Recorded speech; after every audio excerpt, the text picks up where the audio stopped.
ধন্যবাদ জানাইছো বন্ধুসকলে নিউজ চেনেলটোক আমাৰ ইয়ালৈ অহাৰ কাৰণে। আজি আমাৰ 13তম বাৰ্ষিক মাঘী পূৰ্ণিমা উৎসৱ উদযাপন কৰা হৈছে। এদিনীয়া কাৰ্যসূচীৰে এই উৎসৱ উদযাপন কৰা হয়।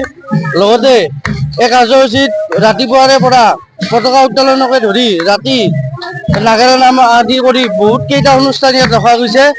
এতিয়া আমি সকলোৱে দেখিছে, আপোনালোকে দেখিছে আমাৰ পিছে পিছে ৰথ যাত্ৰা শ্ৰীকৃষ্ণ মহাপ্ৰভু আমাৰ লগত ৰথত ওলাই যায়। এই ধৰ্মীয় শোভাযাত্ৰা ওলোৱা হৈছে। লগতে বহুত সমাগম ভক্তজনৰ সমাগম হয় এই শোভাযাত্ৰাটোত। এইখিনি কৈ মোৰ বক্তব্য সামৰিছোঁ।